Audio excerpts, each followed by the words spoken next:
연구원님, 저희 바로 밑에 왔습니다. 네, 올라갈게요. 네, 연구원님 안녕하세요. 네, 안녕하세요. 연구원님, 요즘에 금이 너무 핫해요. 금값이 뭐 핫하다 못해 뭐 거의 막 터질 것 같은데 온수당 $2,000를 넘어가면서 더 좀 주목을 받고 있는 것 같습니다. 그렇죠, 사상 최고가죠. 네네. 근데 저희가 오늘 위원님이 금 전문가는 아니시고 채권 전문가, 네, 금리 전문가신데 네. 제가 오늘 연구원님을 찾아뵌 이유는 금값의 그 오름세 중에서 인플레이션을 발견할 수 있다 이런 얘기를 하셔가지고 제가 그 네네. 얘기를 좀 여쭤보려고 왔어요. 아, 그렇죠. 뭐 네. 이 자산 가격이 움직이게 됐을 때 그 동인들이 굉장히 중요할 텐데 네. 금은 어떻게 해서 가격이 움직이느냐. 전통적으로 금이 갖고 있는 가장 큰 특징 중에 하나는 현금을 대체할 수 있는 현가성이 가장 좋은 자산이라는 측면에서 뭐 전 세계로 통용하면 뭐 달러에 버금갈 정도로 안전성이 담보되는 자산인데, 근데 가끔 이제 그 측면에서 금 가격을 결정하는 가장 결정적인 요인 중에 하나는 안전성입니다. 그러니까 금융시장이 굉장히 불안해지거나 뭔가 뭐 전쟁 터지면 제일 먼저 뭘 챙기죠? 예, 귀금속. 뭐 귀금속, 금 뭐 이런 거 네. 챙기시죠. 그런 근데 식의 역사적으로 봐도 네. 금이 화폐 역사에서 가장 오랫동안 화폐로 써졌다고 그렇죠. 또 들었거든요. 예, 1910년대 그 브레튼 우즈 하여서 이제 금본이 이제 끝나기 전까지 금이 네. 거의 가장 중요한 화폐 보는 네, 가치를 네. 했는데, 그게 이제 최근에 들어서 달러로 대체가 되면서 둘 다 뭐 굉장히 경제가 불안해지거나 불안 심리가 커질 때는 안전자산 측면에서 금도 강화되는 경우도 있지만 달러가 강할 때 또 대체제로서 금의 역할이 좀 줄기도 하고요. 네네. 뭐 그렇게 서로 좀 관계가 좀 어긋난 듯 보이는데, 최근의 특징 중에 하나는 달러가 약해지면서 금이 강해지고 있습니다. 자, 여기서 중요한 건 안전자산으로서의 지금 금의 가치가 높아지는 부분은 올해 초에 코로나가 터졌을 때 잠깐 이제 그때는 달러도 강해지고 국채와 같은 안전자산들, 채권들도 좀 수요가 있었는데 네네. 그때부터 금이 조금씩 부각이 되긴 했어요. 근데 그 이후에 금 가격이 본격적으로 올라가기 시작하는 건 지금 세계 각국의 중앙은행들이 역사적인 수준으로 뭐 미국은 무제한이라는 단어까지 붙여가면서 양적 완화를 지금 시행하면서 유동성을 공급하고 있고, 거기에 한 가지 더 큰 차이점. 여기서 지금 이 단순히 중앙은행만 돈을 쏟아붓는 게 아니라 정부들까지도, 미국은 사실 올해 정부가 GDP 대비해서 작은 미국의 이제 소득 대비해서 정부 부채를 올해 한 해만 20% 이상을 늘렸거든요. 빚을 한 해에 20%씩 늘린다는 건 사실 쉬운 과정이 아니에요. 2008년 금융위기 때 버금가게 그렇게 늘렸는데, 지금 그렇게 통화와 재정 정책 쪽에서 막대한 유동성이 쏟아지면서, 그러면서 최근에 달러가 약해지기 시작했습니다. 그래서 돈의 가치가 떨어지니까 그 돈의 가치 떨어지는 걸 보상하기 위해서 금이 올라가기 시작하고 화폐의 가치가 떨어지는 인플레이션이 발생을 한다. 그래서 그 인플레 기대를 지금 금이 녹이고 있고, 채권 시장에서 그래서 요즘 좀 곽광받는 채권 중에 하나가 뭐냐면 물가채입니다. 물가채라는 게 지금 미국의 10년짜리 물가 채권을 사시게 되면 금리를 얼마 받으시는 줄 아세요? 받는 게 아니라 마이너스 1%를 드려야 합니다. 거의 2%까지 내려갔죠. 마이너스 2%까지. 뭐 거의 뭐 1%대 지금 뭐 네, 깨고 1.8 내려가서 뭐 이렇게 나오는 것 같은데. 뭐 굉장히 지금 강세를 나타내고 있는데, 바보 아니에요? 마이너스의 채권을 왜 사지요?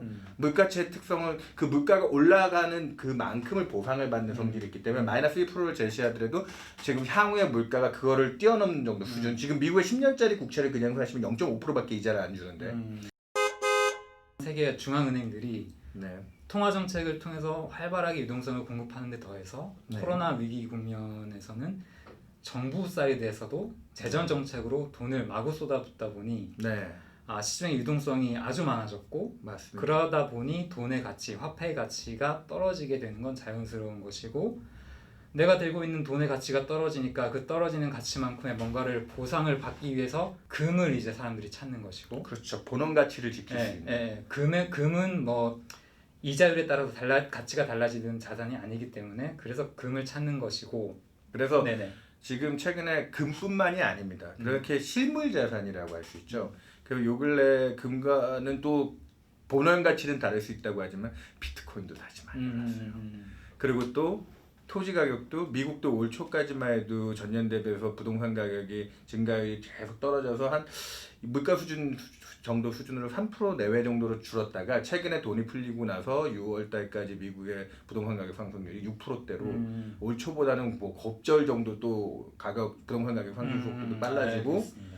예, 지금 돈의 가치가 떨어지다 보면 그 가치를 보상할 수 있는 실질 자산들, 실질 가치가 있는 그 자산들, 실물 자산들을 많이 투자를 하고 계시고요. 네. 이거를 반대로 얘기하면은 돈이 그만큼 많아져서 가치가 떨어지는 부분이 그게 이제 물가가 올라간다는 표현을 쓰거든요. 그래서 금이 오르고 있는데 거기서 인플레가 발견이 된다. 왜 인플레가 발견될까에 대해서 지금 말씀을 해주고 계신 거잖아요. 네네. 그러면은 지금 그 실질금리라는 개념을 또 뭐 얘기를 해봐야 될 것 같은데, 네네, 맞습니다. 실질금리라는 것은 명목금리에서 이제 기대 인플레이션을 뺀 값인데, 제가 올해 연봉 인상률이 5%야. 네. 그런데 올해 이제 물가 상승률은 한 3% 될 것 같아. 네. 그러면 내가 실질적으로 올라가는 내 연봉은 인상률이 2%다. 네, 그렇게 보시면 돼요. 네, 그래서 그러니까 실질금리라는 것이 물가를 제외하고 본 금리. 그렇게 볼 수 있겠죠? 그거를 조금 더 쉽게 풀어서 얘기 드리면 네네. 뭐 예를 들면은 제가 들고 있는 이 볼펜이 있죠. 볼펜이 100원짜리입니다. 네. 근데 이게 제가 당장 필요가 없어요. 네. 근데 은행에 갔더니 지금 뭐 100원을 맡기면 이자를 5%를 준다고 그래요. 네. 그러면은 나 이거 지금 당장 필요가 없으니 은행에 100원을 맡겨놨다가 5% 이자 받아서 105원이 되면 5원 남기고 내년에 이걸 사야지라고 생각을 했는데 물가가 10%가 올라버렸어. 그래서 모든 가치가 10%씩 올랐어요. 그럼 얘가 얼마가 되죠? 110원이 됩니다. 그럼 저는 이 은행에 가서 이자 5%를 받고도 105원을 갖고도 원래 살 수 있었던 이 볼펜을 살 수 없게 됩니다. 원래 5원의 추가적인 이자, 금리적인 소득이 뭐 증가하거나 연봉이 올라가거나 아니면 이자 수익을 받아서 그 부분이 늘지만 물가가 그걸 뛰어넘는 정도 수준 올라가면 실질적으로 내가 살 수 있는 이 볼펜을 못 사게 되는 구매력이 훼손당하는 거죠. 그게 바로 실질금리가 아까 얘기했던 5% 빼기 마이너스 10이 되니까 마이너스 5가 돼서 저는 원래 살 수 있던 물건을 못 사게 되는 실질금리가 떨어지면 떨어질수록 그러면 어떻게 해야 될까요? 경제활동을. 실질금리가 왜 떨어지냐를 보면, 근데 명목금리가 지금 사실 조금씩 떨어지고 있어요. 조금이 아니고 많이 떨어졌죠. 네, 그런데 그 기대 인플레이션이 그거보다 더 빠르게 커지다 보니까 실질금리가 마이너스로 계속 내려가는 거잖아요. 그러니까 아주 쉽게 실사례로 올해 연초만 해도 미국의 10년짜리 채권금리 1.8%, 미국 기준금리는 거의 뭐 그래도 작년에 그 무역 분쟁 때문에 낮췄지만 1.75였는데 네. 그거를 코로나 때문에 한 번에 제로까지 그만큼 명목금리를 툭 떨어뜨려 버렸고 그리고 금리를 그렇게 낮추면서 사람들한테 자꾸 이제 돈을 빌려다 써라. 그리고 뭐 기업은 투자를 하고 가게는 소비를 해라. 그렇게 해서 경제 활동들이 왕성해지기 시작하면 아까 얘기했던 뭐 돈을 자꾸 쓰려고 하려면 돈의 가치가 또 그렇게 뭐 돈을 빌려 쓰려는 압력들이 높아지기 시작하고 그러면서 이제 물가들이 올라가기 시작할 텐데 그렇게 시중에 돈은 그런 힘 때문에 돈을 많이 풀어낸 상태에서 돈의 가치가 떨어지는 듯 보이지만 돈을 또 빌려 쓰면서 물건의 가치들이 자꾸 올라가 버리거든요. 그러면서 인플레이션이 발생하고 금리가 낮아지면 낮아질수록 경제 활동을 더 많이 긍정적으로 촉발하려고 금리를 일부러 정책적으로도 낮추죠, 사실은. 근데 지금 연준이 네. 제로금리에서 사실 더 내리진 못하고 있잖아요. 네, 맞습니다. 그러니까 명목금리도 지금 많이 내렸긴 했지만 그거는 좀 한계가 있어 보이는데 네. 그런 상황에서 실질금리가 계속해서 떨어진다는 것은 그만큼 돈은 계속 더 공급이 되고 있는 거죠. 네, 기대 인플레이션은 조금씩 더 커지고 있다라고 볼 수가 있을 것 같아요. 맞습니다. 그래서 물가체가 지금 마이너스까지 들어가면서 실질금리가 그만큼 낮아졌기 때문에 미래 물가에 대한 기대치 그래서 앞으로 계속 이제 물가가 좀 오를 수 있지 않을까에 대한 기대들이 녹아들어가기 시작하고 그거를 보상받기 위해서 사람들이 최근에 금이나 아니면 토지나 심지어는 뭐 요 근래 들리는 소문은 다시 미술품이라든지 그런 쪽에 대한 관심을 갖는 투자들도 많아요. 왜냐하면 그런 근본 가치가 있는 상품들은 동향의 가치가 떨어지면 떨어질수록 더 많은 가치가 상대적으로 부각이 되다 보니까. 예, 그럴 수 근데 기대 인플레이션을 지금 얘기를 해주셨는데 이게 우리가 보통 인플레이션이라고 말하면 네. 실물 경제에서 어떤 소비 주체가 수요를 많이 하면서 경기가 살아나면서 나타나는 물건 값들이 상승할 때 우리가 보통 인플레이션이라고 하잖아요. 그게 이제 교과서에서 배우는 네. 이제 경제가 굉장히 활성화돼서 네. 발생하게 되는 수요 견인 인플레라고 네. 하는 인플레이션의 한 현상이고요. 네. 지금 나타나는 부분은 경제 활동이 그만큼 촉발되지는 않고 있기 때문에 네. 일부 정책이 그걸 유도는 하고 있지만 실제로 경제 활동이 그만큼 올라와서 경제가 뜨거워지면서 달아오르면서 경제 체온이 올라가는 인플레이션이 아니라 지금은 자산 가격의 인플레이션이라고 보는 게 맞을 것 같아요. 뭐 주식이 됐던 부동산이 됐던 그런 자산 가격들이 올라가는 거에 대한 기대 심리가 지금 아까 얘기해 주신 인플레 기대 심리로 나타나는 것 같은데, 그렇다면 여기서 우리가 조금 구분을 해야 되지 않을까 싶은 생각이 들거든요. 자산 가격의 인플레이션과 실물 경제의 수요 견인의 인플레이션을 구분을 해서 봐야 되지 않을까. 왜냐하면은 네. 지금 시중에 너무 많이 풀린 유동성이 경기가 살아나기 위해서 공급을 하는 유동성인데, 네. 무슨 이유 때문인지 자산으로만 계속 쏠리고 있습니다. 우리나라건 미국이건. 그래서 자산 가격은 끝도 없이 오르고 있는데 경기 지표는 개선이 안 되고 있어요. 수요 측면의 인플레이션을 기대하기에는 조금 시기상조 아닌가, 이런 궁금증이 들거든요. 그러면 지금 사실은 2008년 금융위기 이후에 수요 견인 인플레가 제대로 발생한 적이 있느냐? 딱 유일하게 볼 수 있는 사례가 우리나라 경제가 2008년 금융위기의 충격 이후에 2010년에 성장률이 V자로 올라갔는데 네네. 그때는 재정통화가 한꺼번에 나오면서 그때 금가격도 온수당 700에서 1,500까지 당시에 이제 최고점이죠. 그렇게 해서 지금 요번에 그걸 겨우 넘어서면서 지금 올라가고 있는 국면인데, 그렇게 금가격이 2배 가까이 올라갈 수 있었던 배경은 통화 재정이 아까 결합되는 구간에서 재정은 사실 실물경제에 직접 들어가는 땅을 파든지 아니면 네네. 지금처럼 이제 우리 가게에 직접 그 재난지원금 같은 그런 데서는 수요를 유발할 수 있는 힘이 큰데, 근데 금가격이 2012년부터 16년까지는 굉장히 정체되고 오히려 좀 흘러내렸거든요. 이유는 뭐냐? 그땐 재정이 오히려 돈을 쓰지를 않았죠. 왜냐면 금융위기 이후에 무리하게 2년 정도 정부가 막대하게 빚을 내다 보니까 그다음부터는 재정은 건전성을 확보하고 무슨 문제가 생기거나 금융시장이 불안해지면 금융시장 쪽으로 간접적으로 영향을 주는 실물경제에 좀 낙수 효과를 주면서 가자라고 하는 게 통화정책이거든요. 그래서 그 돈들이 중앙은행이 양적 완화라는 걸 하게 되면은 국채를 가지고 그 국채를 받아서 금융기관들이 그 돈을 가지고 또 주로 뭐 주식이라든지 아니면 부동산이라든지 자산시장 위주로 투자를 하게 됩니다. 네네. 금융기관들이 돈을 받아가지고 뭐 생산을 한다든지 아니면 어디 가서 뭐 쇼핑을 한다든지 그러지는 않으니까요. 그래서 이번 3월달에도 초기에 중앙은행들이 뭐 무제한 양적 완화다, 뭐 유럽이나 일본도 지금 중앙은행들 위주의 정책이 들어왔을 때 거기서는 이제 금융시장만 옮겨간다 해서 사실 실물경제 회복에 대한 기대가 좀 약했다가 그리고 그때도 금 가격이 그렇게 많이 세게 자극을 받지는 못했어요. 근데 그 뒤에 막대한 뭐 2008년 금융위기를 넘어설 정도의 재정정책이 쏟아지면서 인플레 기대도 바뀌고 이게 아직까지 수요 인플레 쪽으로 본격적으로 연결은 되지 않았지만 최근에 유가라든지 구리라든지 이런 산업 쪽에 쓰여야 될 원자재 가격들도 동시에 좀 올라가게 되는, 구리도 보시면은 금 대비해서 상대적으로 원래 또 금융시장에서 중요하게 보는 가치 중에 하나가 구리하고 금의 상대 비율을 보는 그 지표가 있습니다. 경제가 좋아지면 산업적인 구리가 그냥 단순하게 유동성 효과를 보고 올라가는 금보다 더 앞서가야 되는데 최근에 그쪽이 그 비율이 좀 개선되는 모습도 보여줬었어요. 그래서 지금 정책이 우리가 코로나에 대한 공포를 가지고 여전히 경제에 대해서 의심들을 많이 하고 계시지만 요번에 금가격도 올라가고 다시 약간 수요 견인에 대한 인플레를 자극할 수 있는 쪽은 재정의 역할이 굉장히 크게 들어왔다.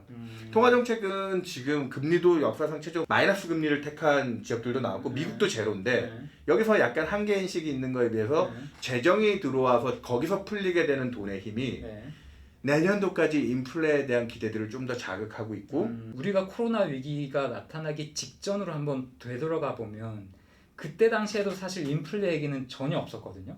그때 당시에 기대 인플레이션이 2%를 못 밑돌았어요. 미국의 기대 인플레이션이.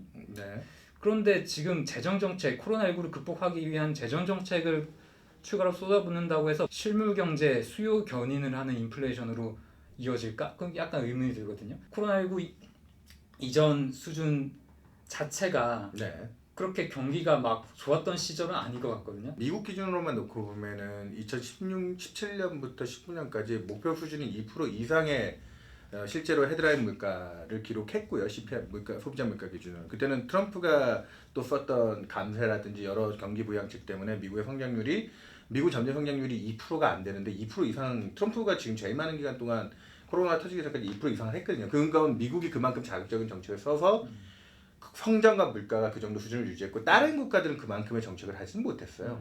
근데 이번에 코로나 때문에 그런 정책들이 쏟아져 들어왔고 네. 그리고 이 앞전에 2014년부터 마켓에서 물가에 대해서 조금 이제 낮아지는 저물가에 대해서는 뭐 구조적인 문제들도 네, 존재하지만 네, 네. 온라인 쇼핑이 활성화되고 그리고 지금 플랫폼 업체들 우리가 흔히 얘기하는 뭐 팡이라고 하죠. 네, 네, 뭐 네. 넷플릭스나 뭐 아마존이나 페이스북 뭐. 예, 뭐 이런 회사들은 고용을 많이 유발하지 않습니다. 굉장히 효율적인 자본을 통해서 그리고 온라인 쇼핑들은 또 굉장히 그 운송이라든지 이런 효율성 때문에 제품 단가 자체, 공산품 단가 자체를 굉장히 많이 떨어뜨려 주죠. 그런 기술 혁신에 대한 효과 때문에 물가가 낮아진 부분도 있어서 그렇죠. 그래서 혹자들은 지금 물가에 대한 가중치나 이런 거에 대한 변화를 또 재조정해야 된다고 주장하시는 분들도 있어요. 그리고 현실적으로 지금 자산 시장에서 미치는 인플레이션의 역할이 훨씬 커졌기 때문에 부동산 가격이 전 세계적으로 크게 올랐는데 현실적으로 우리 생활에서 미치는 영향을 보면 훨씬 더 지금 가중치 단순 주는 것보다 더 많이 커졌거든요. 지금 뭐 공유경제 시대에 우리가 지금 잡히지 않고 있는 경제활동에 대한 논의들이 있는데 지금도 사실은 현재 눈앞의 물가는 전년 대비해서 굉장히 낮고 기대 인플레도 요 코로나 때문에 위축됐던 수준 대비해서 복원됐다 하지만 코로나 터지기 전 수준을 완전히 회복하지도 못했어요. 그렇죠. 아직 사람들이 믿는 건 이렇게 돈이 풀리다 보면 물가에 대한 기대가 옛날만큼은 아니어도 다른 자산 가격들로 그거를 어느 정도 보상을 받아야 된다는 투자 심리들이 강해지고 있기 때문에 그래서 지금 혹자들은 실질금리가 여기서 얼마나 더 떨어질 수 있을지에 대한 고민이 있지만 인플레이션이 그만큼 유발이 된다라고 하면 실질금리는 현실적으로 더 낮아질 거고 여기서 또 한 가지 또 고민스럽게 봐야 되는 건 아까 제가 이 볼펜을 살 수 있느냐 없느냐를 얘기했는데 실질금리가 낮아지면 낮아질수록 금리형 상품에 돈을 넣는 짓은 바보가 됩니다. 저는 채권을 권유해야 될 분석가 입장에서 지금 뭐 1%도 안 나오는 0%대 심지어는 마이너스까지 들어간 뭐 독일이나 이런 국가들 채권을 놓고 봤을 때 굉장히 위험성이 커졌다는 거죠. 지금까지는 채권으로 돈을 꽤 많이 벌었어요. 금리는 거의 한계 영역에 온 게 아니냐. 네네. 그리고 그걸 또 한편에서 대변적으로 보여주는 게 실질금리 마이너스가 깊어지고 있고 그게 실제 인플레이션을 연결이 되든 안 되든 금리형 상품을 들고 갔을 때 나는 실질적으로 내 구매력을 계속 내가 할 수 있는 능력치를 계속 훼손당하고 있는 상태라는 거. 그렇기 때문에 사람들은 그 훼손을 보존하기 위해서 금이 되었든 땅이 되었든 아까 얘기 드렸던 뭐 비트코인이나 아니면 골동품 같은 상품까지도 투자의 관심들을 넓히고 있다. 혹자는 누구는 그 얘기도 합니다. 토지 자체가 쓸모없는 자산이 될 수도 있다라고 하는 아주 극단적인 비관론자도 있어요. 자, 인플레이션이라는 게 요거 하나만 기억해 주시면 좋을 것 같습니다. 9월 달에 미국의 또 통화정책회의인 FOMC가 있을 텐데 거기서 우리는 금리를 상당 기간 올리지 않을 거고 지금 낮은 물가가 혹 내년까지 좀 높아진다고 해도 그거를 상당 기간 유지시킬 수 있게 지금 낮은 기준금리나 완화적인 통화정책을 유지하겠다. 물가는 경제 체온이에요. 목표 수준의 물가를 정하면 그 수준 이상 올라가도 우리 사람이 36.5도 이상 올라가서 38도 가면 고열로 쓰러지고 35도 밑으로 가면 저체온증으로 쓰러지죠. 물가가 딱 그런 지표예요. 지금처럼 0%대 가면 저체온증이라 쓰러진다라고 하는 건데 2% 타겟을 좀 넘겨도 그동안 워낙 저체온증에 있었으니 약간 고열이 나도 참아주겠다는 건데 그건 인플레이션을 용인하겠다는 뜻입니다. 그렇죠. 지금까지는 2%라는 특정 수준을 타겟으로 삼았는데 이제는 그 2% 플러스 마이너스로 용인해 줄 수 있는 범위를 좀 넓힐 수 있다 그런 말씀이신 거죠? 그렇죠. 그렇게 되면은 그 정책의 의도를 믿는다고 하고 그 효과에 대해서 믿는 사람들은 지금 금을 사는 거예요. 그 중앙은행이 물가가 예전에는 물가가 2%를 넘으면 선제적으로 움직이기 위해서 한 발 빨리 금리를 인상을 했는데 그렇죠. 이제는 2%가 넘어도 우리는 빨리 안 움직일 거야. 2%좀 넘어도 괜찮아. 좀 더 두고 볼 거야. 네. 그만큼 시장에서는 중앙은행이 정말 마음을 단단히 먹고 완화적인 스탠스로 더욱더 가는구나. 약간 그렇게 받아들일 수 있는 것이고. 네. 그래서 9월 회의까지 그런 정책들이 또 공표가 되고 그러면은 인플레 대기들은 더 자극받을 거고 그런 게 이미 노출되어 있는 시장은 지금 온수당 2,000달러의 급을 만들고 실물 자산들 그리고 거기에 주식도 들어가요 사실은. 사실은 이해가 뭐 선뜻 잘 되진 않아서 네. 중앙은행이 통화 정책을 기준금리를 굉장히 오랜 기간 안 올리겠다라는 메시지를 아무리 보낸다 한들 네.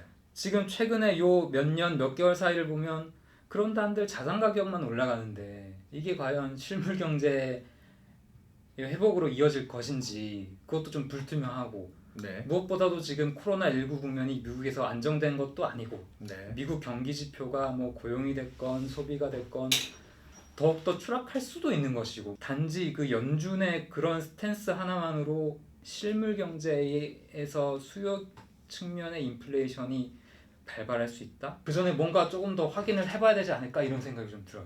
밀턴 프리드만이라고 하는 경제학자가 했던 그 한마디가 되게 큰 것 같아요. 네. 물가는 어쨌든 화폐적 현상이에요. 음. 그래서 예전에 1차 대전 이후에 독일 같은 경우는 하이퍼 인플레이션도 경험했고 저기 지금 심지어는 지금도 짐바브웨나 베네수엘라 같은 나라는 뭐 몇만 프로의 인플레이션이 나오거든요. 그건 돈의 가치가 떨어진 거에 대한 그 증상이라는 거죠. 지금 모든 정책의 시급점은 요번에 미국 피치가 미국의 신용등급 강등도 또 뭐 검토할 수 있다는 얘기가 나오지만 미국 정부가 지금 그래서 재정 쓰는 걸 멈출까요? 마이너스 금리는 그래서 또 마이너스 금리는 얼마나 우리 상식적으로 납득이 안 되는 이론인데 그런 것까지 도입한 지금 현재 상황이라고 하면 실물 경제에 상당한 어려움들이 있지만 아까 얘기했다시피 그게 지금 우리가 기존의 잣대로 잡히지 않는 인플레이션 물가에 대한 현상들이 있어서 그렇지 그건 나쁘다고 볼 수는 없거든요. 그렇죠. 사회가 변화하는 거니까요. 그렇죠. 네. 그렇게 해서 공산품 가격들이 안정화되고 네, 뭐 네. 이런 것들을 그러면 이제 인플레이션의 타겟이 과거의 경제랑 달라지고 그 측정하는 계기가 달라지는 거지. 자, 정확하게 보시면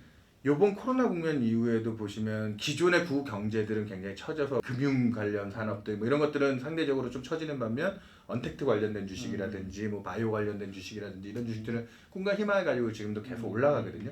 그렇게 해서 새 산업 쪽에서 또 새로운 동력들이 발생하게 되는 거고요. 그렇기 때문에 저는 지금 단편적으로 우리가 보고 있는 경제 활동이나 GDP에서 집계되는 숫자 자체 탄력은 떨어지고 있지만 정책들이 그만큼 서포팅하고 들어와서 화폐 가치를 떨어뜨려서라도 인플레이션을 유발하게 된다면 2차 대전 이후에 그때는 뭐 굉장히 폭발적인 부가가치 생산도 있었지만 물가가 큰 폭으로 오르면서 미국이 그때 지금 수준의 버금가는 정부 부채가 있었거든요. 네. 그거를 한 20-30년 동안 성장과 인플레이션으로 다 떨어뜨려서 반 이하로 떨어뜨렸던 경험이 있습니다.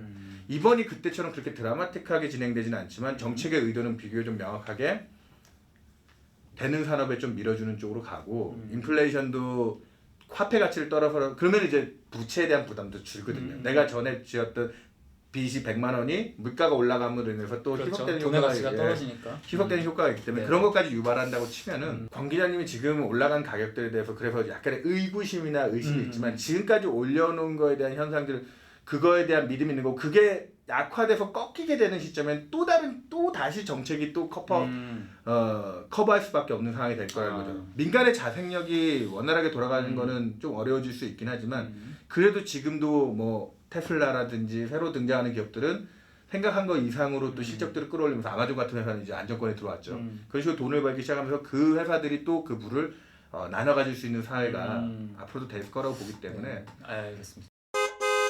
저번 인터뷰 때도 전문가께서 그런 말씀을 해주셨어요. 세상이 바뀌고 있다. 과거 기준으로 산정되는 경기 지표만을 보고 있을 수는 없다. 네네. 자산 가격 인플레이션 말고 우리가 실물 경제 인플레이션도 나타날 시점 뭐 이렇게 좀 찝어주실 수 있나요? 이게 코로나 충격 때문에 지급은 작년 대비해서 이미 좀 훼손된 부분이 있어서 물가가 우리가 눈으로 보는 경제학적인 물가는 뭐 0% 근처, 뭐 심지어는 뭐 옆에 일본 같은 나라나 몇몇 유럽 같은 데는 마이너스도 찍었지만 네. 한국도 6월달에 4월부터 6월 사이 마이너스 물가가 나왔어요 전년 대비해서.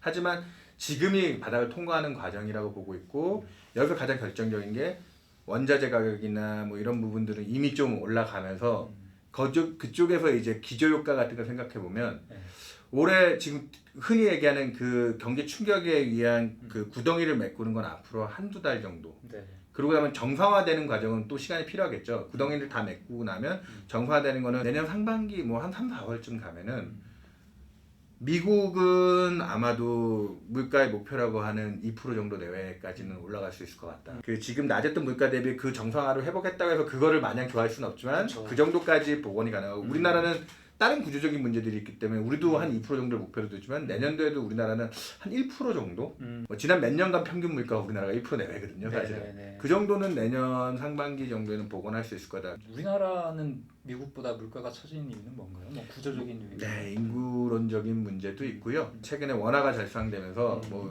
원자재 가격도 회복하는 거를 해외에서 수입하는 물건들의 단가를 또 떨어뜨리는 효과가 있기 때문에 그걸로 좀 희석되는 부분. 유럽하고 한국은 그래서 내년도에도 물가가 수입 물가 때문에 뭐 1% 정도 내외 회복하는 거를 지금 보고 있습니다. 그러면 지금 한국은행의 통화 정책을 집중하시는 분들은 당분간은 뭐 내년 일러도 내년 상반기, 뭐 내년 하반기까지도 금리 인상을 뭐 그렇게 크게 생각하시진 않아도 되겠네요. 연준과 똑같은 스탠스가 유지될 거라고 보시면 될 것 같습니다. 그래서 인플레가 오르면 지금 어디 투자해야 됩니까?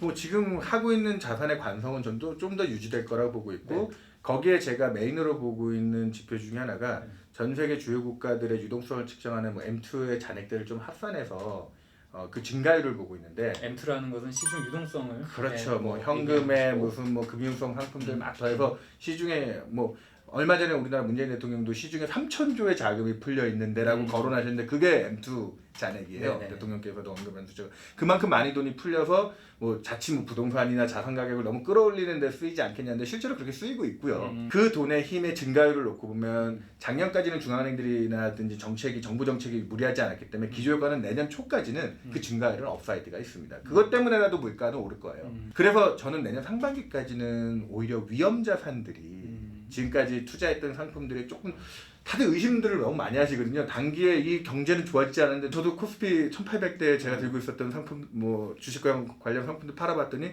지금 2300이더라고요. 그 정도의 관성들은 계속 유지가 될 수 있다라고 저는 그래서 낙관론 쪽을 조금 더 견지하고 있는 편이고 그 반대급부로 지금 채권 시장도 굉장히 강세를 나타내면서 비관 투자들은 여전히 미국의 10년짜리 국채를 0.5%에 잡아주고 있지만 저는 지금 최근에 뭐 백신 관련돼서 조금 한 11월 달쯤에는 삼상 통과해서 시판이 될 수 있다는 뭐 뉴스 플로우들이 나오기 시작하는데 금도 안전자산이긴 하지만 금은 인플레이션에 대한 보상 측면이고 인플레이션이 유발되는 게 확인되는 시점에서 금리는 좀 오를 수도 있지 않을까라는 생각을 개인적으로 하고 있어서 제가 뭐 정책 당국자는 아니지만 열심히 내년까지 좀 더 투자도 하시고 그리고 그렇게 번 돈을 또 소비도 좀 하시고 우리나라 부동산뿐만 아니고 전 세계적인 부동산이 지금 들썩거리고 있거든요. 싸지고 있는 달러들이나 이런 것들을 생각해 봤을 때 해외 투자에 대한 관심들도 좀 가져보시는 것도 맞을 것 같습니다. 네, 알겠습니다. 오늘 말씀 감사합니다. 네, 감사합니다.